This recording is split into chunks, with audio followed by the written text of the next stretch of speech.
के मौला सा अल्लाह वारा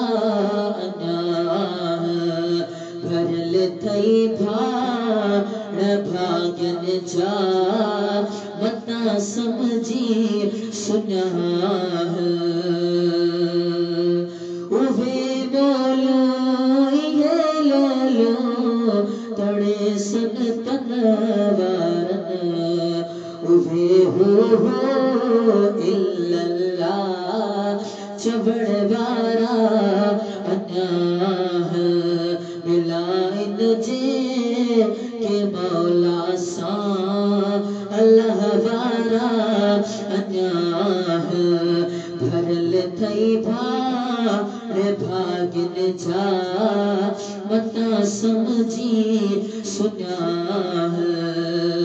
मिटाई तमें जेकी लिखल तकदीर जा लिख्या मिटाई तमें जेकी लिखल तकदीर जा लिख्या इहे माजी इहे काजी लिखण वारा अनाह इहे माजी इहे काजी लिखण वारा अनाह बिलाइन जे के मौला सा अल्लाह वारा अनाह मता ये भाई बरीवा सब मोरा मता ये भाई बरीवा सब मोर सारा पट अखियों बिहारे दिस खुदा वारा मिलाइन जे की मौला सा अल्लाह वारा अनाह जनी जो वे रवलियन सा तनी जे मथा छाए कदी दरिया हत मुर्क मारण वारा अनाह मिलाइन जे के मौला सा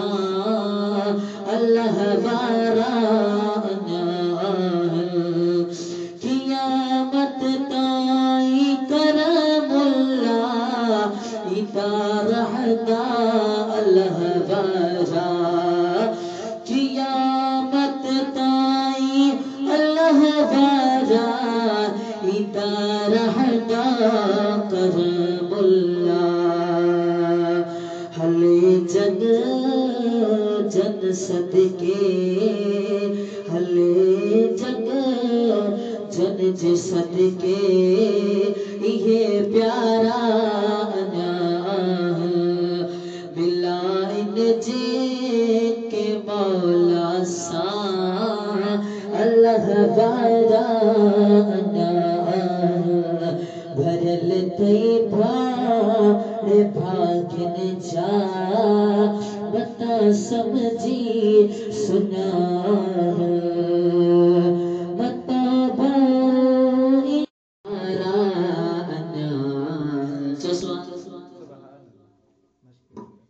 मिलाइन जे के मौला सा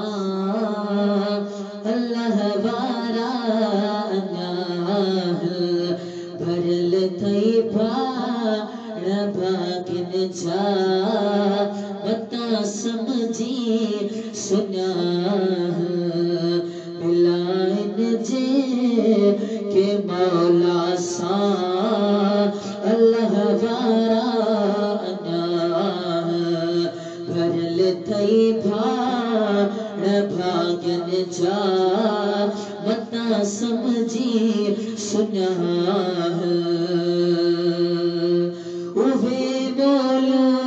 ये लालो तड़े सन तनवारन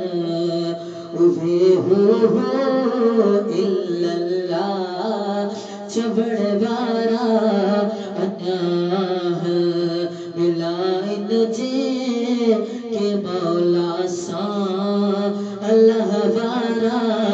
अन्याह भरल थई भाड़े भागिन जा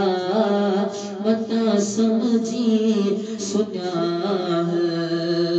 मिटाई तमें जेकी लिखल तकदीर जा लिख्या मिटाई तमें जेकी लिखल तकदीर जा लिख्या इहे माजी इहे काजी लिखण वारा अन्याह इहे माजी इहे काजी लिखण वारा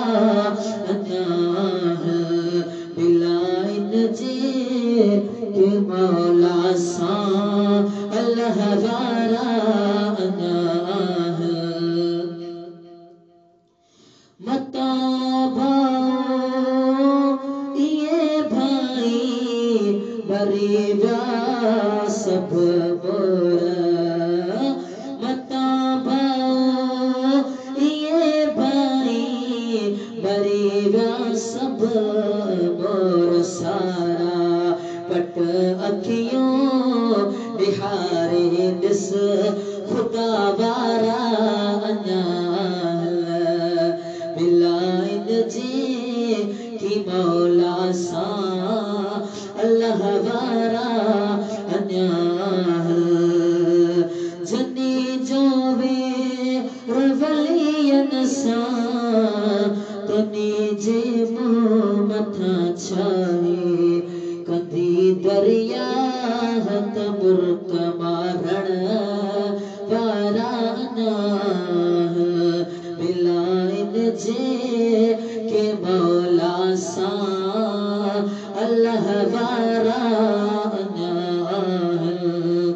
कियामत ताई करमुल्ला